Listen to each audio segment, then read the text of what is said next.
My mother's hand closed around my phone before I understood what was happening. She moved fast, the specific speed of someone who had decided and was acting before I could think. We were in my parents' kitchen. Cole and I had come for dinner. The wedding was 11 days away. 11 days. The flowers were ordered. The photographer confirmed, the dress hanging in a bag at our apartment. Mom held my phone up like evidence of something. She said Kelsey needed us. She said there was an emergency. She said I needed to cancel the wedding right now, tonight, and she would explain later. I looked at Cole. His face was doing the thing it did when he encountered something he couldn't immediately process. The careful stillness of someone absorbing a shock before responding to it. Mom said if I didn't cancel, she would tell people things.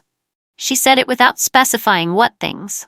She didn't need to specify. We both understood she had a file somewhere, real or invented, and she was willing to use it. Do it right now, she said, on speaker. So I know you did it. I looked at my phone in her hand. I looked at Cole, and I watched heartbreak begin forming in his eyes. Mom dialed the venue coordinator herself. Then she held the phone toward me. Speaker mode. The sound of ringing filling the kitchen like something that couldn't be taken back. The coordinator answered on the third ring. Her voice was warm. She knew mine from months of planning calls, from tastings, from the specific back and forth of two people building something together. My voice shook when I spoke. I said we needed to cancel. Said we. Because the truth that my mother was standing 3 feet away with her arms crossed and her jaw set was not something I could say in that moment. The coordinator was quiet for a beat. Then she said deposits were non-refundable past the 60-day window, that vendor fees had been committed. She listed things in the professional, gentle way of someone managing someone else's obvious distress. Then she asked it. Is everything okay? And my mother's eyes were on me with the specific intensity of a person communicating an instruction without words. Her mouth formed 2 words. Say yes. I said yes. The call ended. The kitchen was quiet. Cole was looking at me with something in his expression that I had never seen there before, and did not want to see again. My name is Tessa Callahan. The memory that arrives now is from the summer I was 11. I had been in a school play. The kind of part that was small but mine. I had practiced for 3 weeks, learned every line, stood in front of my mirror in the bedroom doing the gestures until they were automatic. The night of the show, Kelsey got sick. Not seriously sick. The kind of sick where you had a stomachache and a temperature that resolved by morning. My parents stayed home with her. They told me I was so mature for understanding, that they were proud of how I handled it. I walked to the school 2 blocks away and performed my part in front of an audience that did not include my parents. I was told don't upset your sister so many times over so many years that it became a reflex. Became the language I thought in before I thought in any other language. I was trained, carefully and consistently, to abandon myself whenever Kelsey required it. Back in the kitchen, Cole spoke quietly. He said my name first. Then, what emergency? Mom straightened, and I realized I didn't have an answer because she hadn't given me one. Mom said Kelsey needs us in the same tone she used for things that were finished. She said I was being selfish for asking questions. She said these things while collecting her keys and her bag, and moving with the certainty of someone who had already assembled the plan and was now executing it, expecting everyone around her to fall into their assigned positions. I asked again, specifically, was Kelsey hurt? In the hospital? In danger? Mom said, she just needs us. Cole stood by the counter with his jaw tight and his hands very still. I looked at him and understood he wanted me not to go. Understood that he could see something I was still too close to see clearly. That he was watching the thing happen and knew the words for what it was in a way I hadn't arrived at yet. But arguing felt unsafe. Not physically. The specific way a room full of accumulated history felt unsafe. The way 31 years of a family's behavioral patterns could make resistance feel like something that would cost too much. So I agreed to go with her. In the car, Mom called Kelsey. I heard Kelsey's voice through the phone. Mom said 2 words. It's handled. Mom had the phone on speaker between the 2 front seats. Kelsey's voice filled the car. She was crying. Or performing crying. The sounds were technically indistinguishable. The particular breathy quality of someone who had been doing this long enough to have refined the technique. She wasn't frantic. She wasn't urgent. She was sad in the particular way of someone who wanted attention and was currently receiving it. She said she hadn't wanted to ruin my day. Said the words specifically, with a specific inflection that communicated the opposite of their surface meaning. Said it in the voice of someone performing reluctance towards something they had in fact constructed carefully. My stomach dropped, not slowly, with the specific speed of understanding arriving all at once. I had left 11 days before my wedding. I had canceled the venue on speakerphone while my mother watched. I had watched Cole's face do something I had never seen it do, and Kelsey was sniffling into a phone because her boyfriend might leave her. Her voice, still through the speaker, shifted. "Can you come to my apartment?" she said. A pause. "Alone?" Mom said I should go in by myself. Cole offered to come. He said it simply. Not as a challenge, as the natural response of a partner in an abnormal situation. Mom's smile appeared. The particular smile she produced in moments like this. Warm at the surface. Something else underneath. "Family only," she said. The two words landed the way they were designed to land. Cleanly. With just enough of Cole's name absent from the definition of family to communicate the message without saying it. Cole looked at me. I looked back at him. I went anyway. Not because I didn't see it, because I was still inside the gravitational pull of the family I had always known. Still believing, somewhere below my reasoning, that if I was good enough and flexible enough and patient enough, the version of my family I wanted to exist would eventually appear. I rang Kelsey's doorbell at 7:40. I stood on the doorstep with my phone in my pocket and my dress canceled 11 days before my wedding. The door opened. Kelsey stood in the frame, hair done, makeup present, eyelashes curled, the face of someone who had not been in crisis. The face of someone who had been waiting. Kelsey said her boyfriend had been distant. That was the emergency. She explained this, while sitting on her couch with her legs curled under her and a mug of tea that someone had recently made. She explained it the way you explained something that mattered, with detail and emphasis, while I stood just inside her doorway, still wearing my coat. Her boyfriend was pulling away, spending less time with her. She felt insecure about the relationship. She was scared. Those things were real probably. The feelings were real. But feelings were not a hospital. Not an accident. Not anything that required my mother to grab a phone out of my hand and watch me cancel a venue on speaker with my fiancé standing 5 feet away. Something snapped inside me. Not loudly. There was no dramatic internal sound. It was quiet. The specific quiet of something that had been under sustained pressure for a very long time, reaching the end of what it could absorb. Kelsey was still talking. She said Mom had told her I would understand. Said you always do. Said it with the ease of someone describing a system that had worked reliably for years. She was right that it had always worked. She had no way of knowing that tonight it didn't. Cole was awake when I came home. He was sitting on the edge of our bed in the specific way of someone who had been waiting for a long time and had used that time to think rather than to worry himself into motion. The garment bag with my dress was visible in the closet through the open door. The small bow I had tied to the zipper pull when I brought it home from the shop, cream fabric behind white plastic. I sat down on the floor beside the bag. Not dramatically. My legs simply stopped and I sat where I was. I didn't cry loudly. I cried the silent kind. The kind that happened when the grief was too specific and too large for volume. Cole sat near me on the floor after a minute. He didn't try to fix it. He didn't tell me it would be okay in the false way that meant he needed me to stop feeling things so he could feel better. He said one thing: I won't live like this forever, Tessa. It wasn't an ultimatum. It was true, and it was spoken with love, and it was the most honest thing anyone had said to me in months. My phone lit up. Mom, a text. Family dinner tomorrow. We need unity. The dinner table conversation moved around my wedding the way water moved around a rock. Nobody named it. My aunt talked about her garden. My dad talked about something from work. Mom talked about Kelsey's week. About how hard it had been. About how the family had come together. I sat at the table and watched people perform normalcy over something that had happened. My wedding had been canceled 6 days ago. Nobody at the table acknowledged it. Not once. Not as grief, not as a decision, not as anything. It was as though the event had been administratively removed from the family record, and everyone had agreed, in advance of the dinner, not to reference the gap.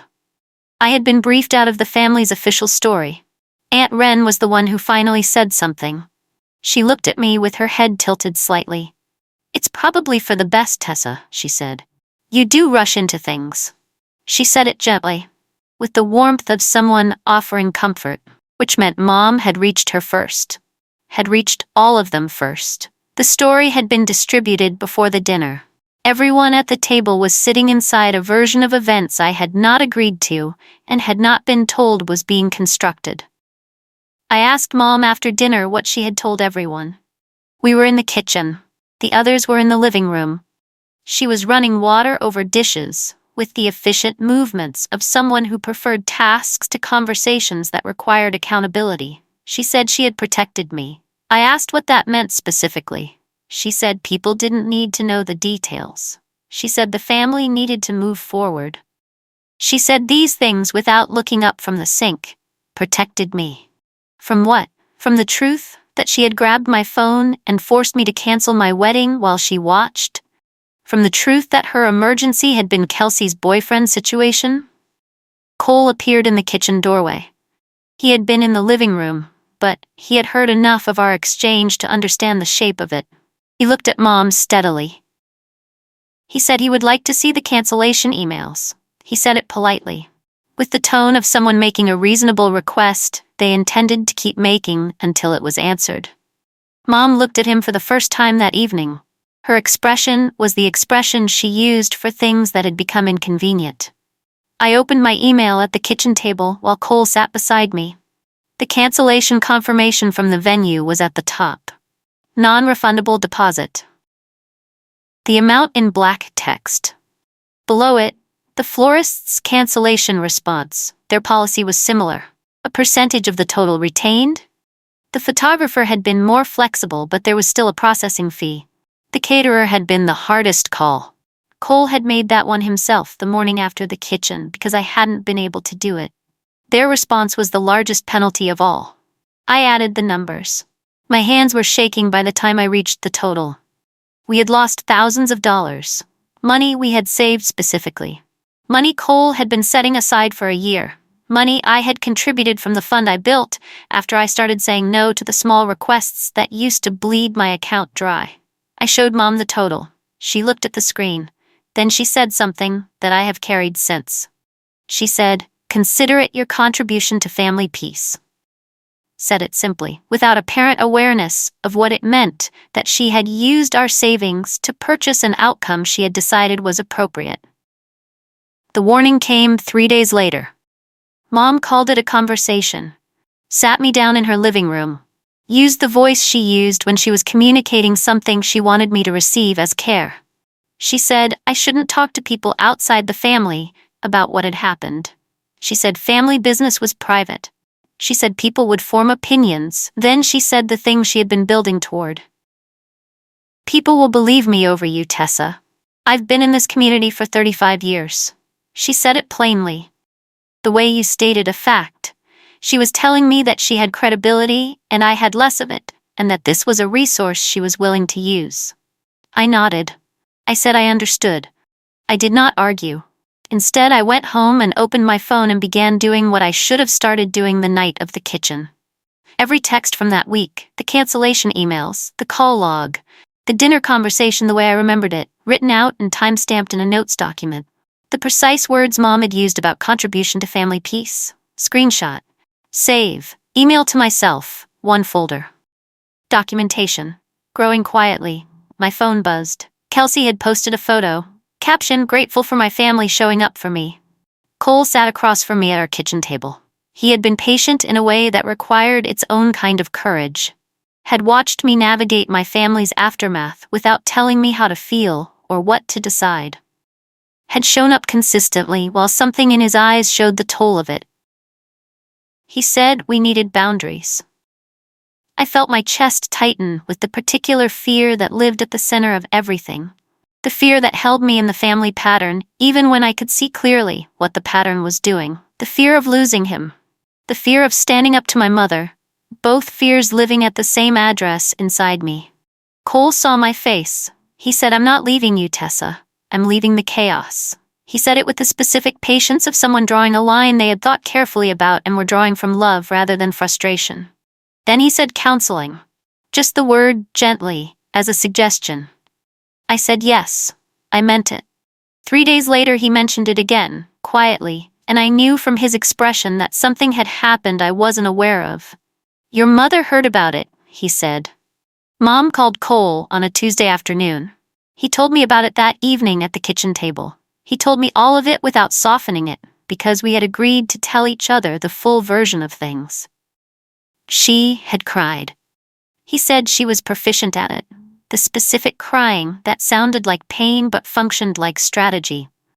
She had said I was unstable, had said the wedding cancellation was evidence of my instability, had suggested he slow down the marriage, had used the phrase for his own good.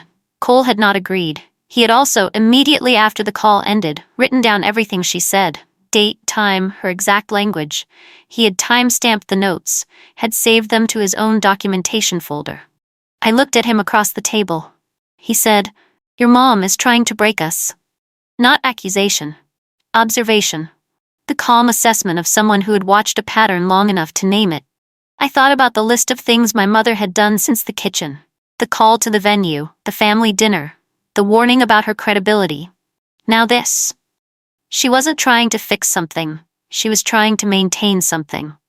The arrangement where I was the one who yielded. Kelsey needed money. This arrived through Mom, framed as information rather than a request. Mom mentioned that Kelsey was having a difficult month, that therapy was expensive, that her rent situation was complicated. Then Mom said the thing that was the actual point. She said since I didn't have wedding expenses anymore, I might be in a position to help. I looked at her. I thought about the deposit total from the cancellation emails, about Cole's year of saving, about what we had lost in the kitchen on the night Mom grabbed my phone. Then I said no. One word. Calm, complete. Mom's face ran through several expressions in quick succession, each one a different tool being considered. She settled on cold. "Then you're choosing him over us," she said. The sentence was designed to land as betrayal. As though my choosing my fiancé, the person I was going to marry, the person who had sat with me on the floor beside a garment bag while I cried silently, was a departure from loyalty rather than a fundamental commitment I had made. I looked at her, said nothing, went home, and added the conversation to the documentation folder with the date and exact language.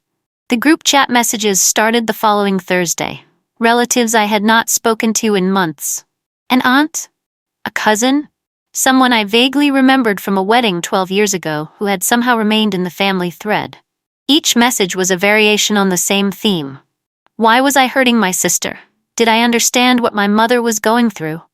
Did I realize how my choices were affecting the family? I read each one. The framing in every message was identical.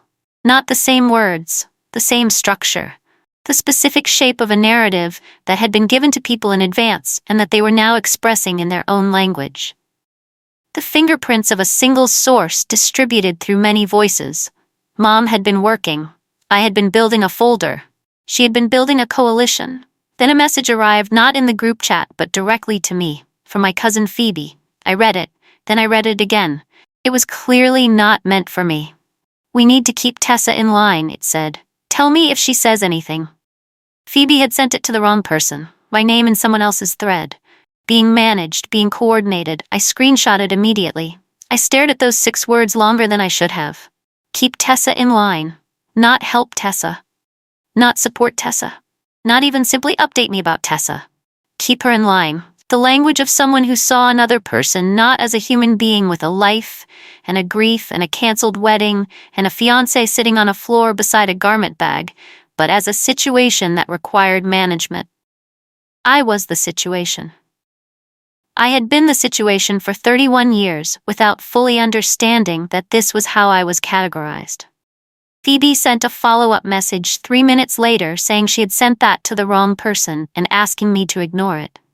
I replied, "No problem." Then I forwarded both messages to my documentation folder. Timestamped. Added a note about the timing relative to the other group chat activity. Mom called that evening to say something she positioned as exciting news. She said it in the bright voice, the voice that meant she had something she was pleased about. She said Kelsey was going to move in with them for a while. She said it would help with Kelsey's healing process. She said the word healing in reference to a woman whose boyfriend was being distant. Kelsey arrived at my parents' house on a Saturday with 2 large suitcases and a rolling cosmetic case. I found out from Dad, who called while I was at the grocery store, in a voice that was attempting neutral but was landing somewhere closer to discomfort. He said it was temporary. He said, "Your mother thinks it'll help." He said these things in the voice of someone reading from a script they hadn't written. Then he said something that wasn't in the script. He said, "Your mother's been planning this for a while." I pulled into a parking spot and sat with the engine running. A while. Not since the kitchen incident. Since before it. Mom had anticipated my wedding as a disruption to something she needed to maintain. Had made decisions and arrangements around that anticipation. My getting married was not the problem she had been solving. My independence from her was. I asked Dad what he meant by a while. He was quiet for a moment. The specific quiet of someone who had said more than they intended and was trying to locate where the line had been. He said, "Your mother's texts, they're worse than you think." Then he cleared his throat and said he needed to go. I drove to my parents' house without telling anyone. I needed to see my father's face when he said things. The phone had given me the words but not the confirmation, not the specific evidence of a person being honest while also being afraid. Dad was in the backyard when I arrived. I found him there. He was doing nothing in particular. Existing in the space that people existed in when they were avoiding the interior of their own house. He looked at me and said, without me asking, "Your mother was worried the wedding would pull you away." He said it simply, like he had been holding it and was tired. "Not from us," he said. "From her, specifically from her."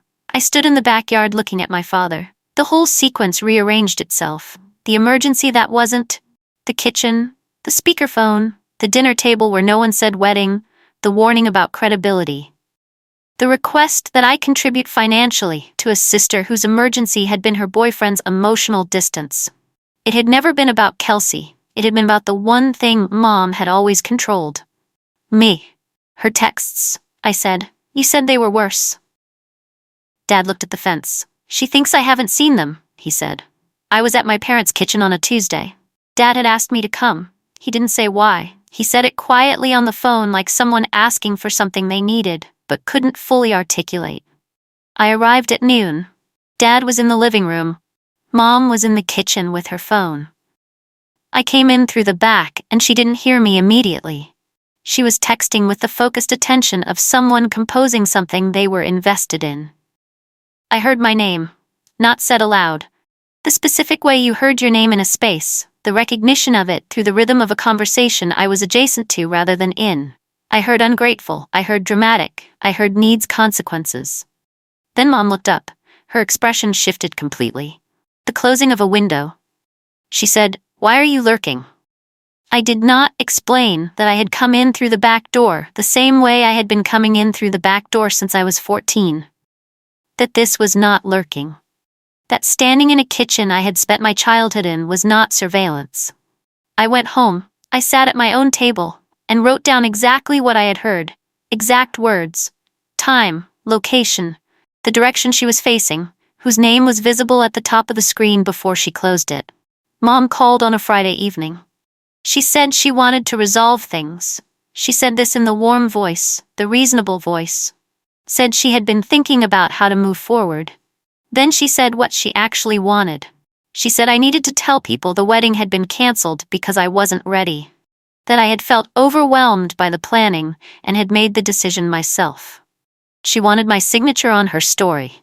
She wanted me to go to the family, to the aunt at the dinner table who had said it was probably for the best, to Phoebe and the others in the coordinated thread, and confirm the version she had distributed. She wanted the narrative officially. I said, "I won't lie." Quiet. Complete. Mom said nothing for a moment. Then I'll tell everyone the truth about you. I let the threat sit in the air between us. It was the same threat she had made in the kitchen, the same implicit file of real or invented information she had offered to use. The difference was that the first time she had said it, I had picked up the phone and called the venue. This time I said, okay, and hung up. It happened on a Sunday morning. I know this because Cole saw it in real time and showed me immediately. Mom had composed a message to Kelsey. The message was short. 4 sentences. It said that she had stopped the wedding. It said Tessa needed the lesson. It said things were working out. It ended with something about the family being better for it. She sent it, not to Kelsey, to the extended family group chat. 43 people. Cole showed me his phone, the message sitting at the top of the thread under my mother's name. Clear. Unambiguous. Attributed. I stopped the wedding. She needed the lesson. No subtext, no softening, no version of events that required interpretation. Just her. In her own words. In the chat, where my aunt had said it was probably for the best, and Phoebe had been asking for updates, and where the family had been receiving Mom's coordinated narrative for weeks. My phone began ringing. Relatives I hadn't heard from since before the dinner. The aunt. A cousin I had not spoken to in 2 years. Phoebe. Cole looked at me.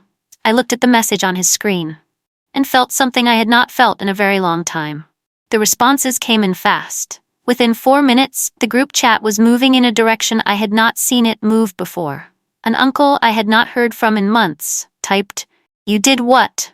Not a question. The statement of someone reading something twice. My Aunt Wren, who had told me at the dinner table that I rushed into things, wrote, "She made you cancel?" Another message immediately.